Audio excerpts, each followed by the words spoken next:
Hello, আমি ইন্দ্রনীল দাস। আজ আমি আপনাদের সাথে একটি অতি গুরুত্বপূর্ণ টপিক হার্ট অ্যাটাক নিয়ে আলোচনা করব।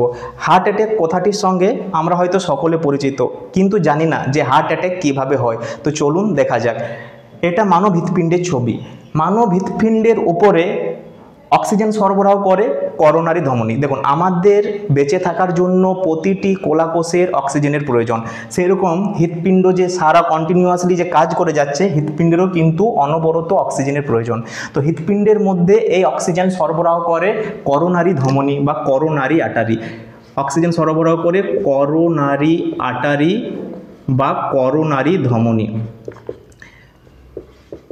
এই করোনারি আর্টারির ভেতরে যদি কোনো কারণে কিছু বস্তু জমা হয়ে যায়, তাহলে তার প্রবাহপথ বন্ধ হয়ে যাবে। মনে করুন একটা নলের ভেতরে নর্মালি জল যাচ্ছে, জলের মধ্যেখানে যদি কোনো আবর্জনা জমে যায়, তাহলে জলের ফ্লো বন্ধ হয়ে যাবে। সেরকম করোনারি ধমনীর ভেতরে রক্ত প্রবাহের মাঝে যদি কোনো বাধা সৃষ্টি হয় এবং যার ফলে রক্ত প্রবাহ বন্ধ হয়ে যাবে এবং অক্সিজেনের অভাবে হৃৎপিণ্ডের যে কোলাকোষগুলি মারা যাবে, তাকেই বলা হবে হার্ট অ্যাটাক। ওকে, তো সেটা আমরা ভালোভাবে একটু দেখে নিই।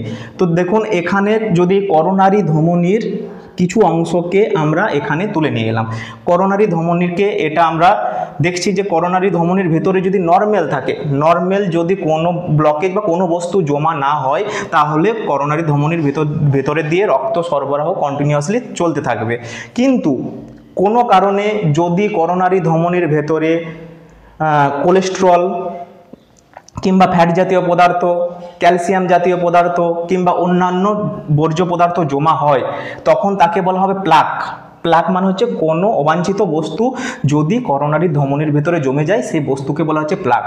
এবং এই জমার ঘটনাকে বলা হচ্ছে অ্যাথেরোস্ক্লেরোসিস। জমার ঘটনাকে বলা হচ্ছে অ্যাথেরোস্ক্লেরোসিস। এই ক্ষেত্রে কি দেখা যাচ্ছে? এই ছবির ক্ষেত্রে দেখা যাচ্ছে যে করোনারি ধমনীর ভেতরে রক্ত যাচ্ছে, কিন্তু কিছুটা করোনারি ধমনীর ভেতরে কিছুটা প্রবাহ পথ বন্ধ করে দিচ্ছে, মানে কিছুটা জায়গা জুড়ে প্লাক তৈরি হচ্ছে। এটাও একটা হার্ট অ্যাটাকের লক্ষণ। ঠিক আছে, এর ক্ষেত্রে কি হবে? Stable angina. তাহলে আমরা কি দেখবো? অ্যানজাইনা কাকে বলে? দেখবেন অনেক সময় আমরা বুকে ব্যথা অনুভব করি, হঠাৎ করে বুকে ব্যথা এলো এবং বুক চিনচিন করলো এবং চলে গেল। এটাও কিন্তু হার্ট অ্যাটাকের একটা প্রাথমিক ইন্ডিকেশন। এই ক্ষেত্রে এরকম হলেও কিন্তু আমাদের উপেক্ষা করা চলবে না, আমাদের ডাক্তারি পরামর্শ নিতে হবে।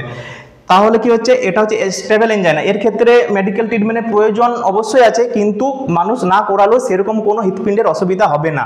কিন্তু সেটাই আবার জমতে থাকতে থাকতে সেই প্লাক যদি আরও বড় আকার নেয়, মানে কোলেস্টেরল বা ফ্যাট জাতীয় পদার্থ জমে জমে যখন ধমনীর ভেতরের প্রবাহপথ অনেকটা ব্লক করে দেয়, তখন কিন্তু রক্তের প্রবাহ অনেকাংশই বন্ধ হয়ে যাবে। দেখুন, এদিকে রক্তের প্রবাহ কিন্তু হচ্ছে না, অনেক কম পৌঁছাচ্ছে, মানে হৃৎপিণ্ডের এই জায়গাগুলোতে অক্সিজেন সরবরাহ কম হচ্ছে। মাসেলসগুলোর ফাংশন মানে কাজ ধীরে ধীরে বন্ধ হতে থাকবে। এটা হচ্ছে আনস্টেবল এনজাইনা। এটা হচ্ছে আনস্টেবল এনজাইনা, যেটা মানে কি হচ্ছে? এটা কন্টিনিউয়াসলি আমরা অনবরত বুকে একটা ব্যথা অনুভব করব, মনে হবে যে এখানে জ্বালা জ্বালা করছে, এই বাম হাতটা চিনচিন করবে, ব্যথা হবে, ঘাড়ে চোয়ালে ব্যথা হবে, সেটা হচ্ছে আনস্টেবল এনজাইনা। এরপর কি হচ্ছে? এরপর যদি ওই প্লাক মানে কোলেস্টেরল এবং ফ্যাট জাতীয় পদার্থ জমে যদি পুরোপুরি ধমনীর পথ বন্ধ করে দেয়, তখনই তাকে বলবো মায়োকার্ডিয়াল ইনফ্রাকশন বা হার্ট অ্যাটাক। মানে এরকম যদি হয়ে যায় মায়োকার্ডিয়াল ইনফ্রাকশন, তাহলে তৎক্ষণাৎ ডাক্তারের কাছে যেতে হবে বা তার ব্যবস্থা করতে হবে। যদি এরকম হয়ে যায়, ব্লকেজ যদি 100% হয়ে যায়, তাহলে কিন্তু হৃৎপিণ্ডের এই পোর্শনে মায়োকার্ডিয়াল পেশিতে কোনো অক্সিজেন পৌঁছাবে না। প্রতি মিনিটে প্রায় 500-র মতো কোষ মারা যাবে এবং ধীরে ধীরে হার্ট তার কার্যক্ষমতা হারিয়ে ফেলবে। একেই বলা হচ্ছে হার্ট অ্যাটাক বা মায়োকার্ডিয়াল ইনফ্রাকশন। তাহলে আমরা কি বুঝলাম?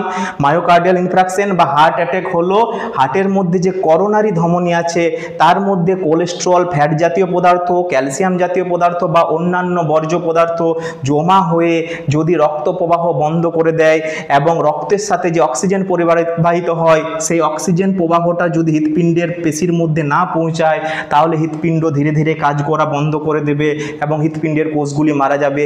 এটাই হচ্ছে হার্ট অ্যাটাক। আর সিমটম কি? হার্ট অ্যাটাকের অ্যাটাকের সিমটম বুঝবো আমরা, বুকের বাম দিকে ব্যথা, বাম দিকের ঘাড়ে ব্যথা হবে এবং ব্যাক সাইডে পেন হবে, মানে পিঠের দিকে ব্যথা হবে, বাম হাতে ব্যথা হবে এবং সেই ব্যথা আস্তে আস্তে ঘাড় হয়ে চোয়ালে রেফার করবে। অনেক সময় বমি বমি ভাব কিংবা সেন্সলেস বা অজ্ঞান হয়ে পড়ে যেতে পারে। এগুলোই হচ্ছে হার্ট অ্যাটাকের সিমটম। তো আজকে আমরা এইটুকুই আলোচনা করলাম। পরের ভিডিওতে আমরা আলোচনা করব যে হার্ট অ্যাটাকের প্রতিকার, চিকিৎসা পদ্ধতি এবং হার্ট অ্যাটাকের টাইপ সম্পর্কে। তো আজকের মতো থ্যাংক ইউ।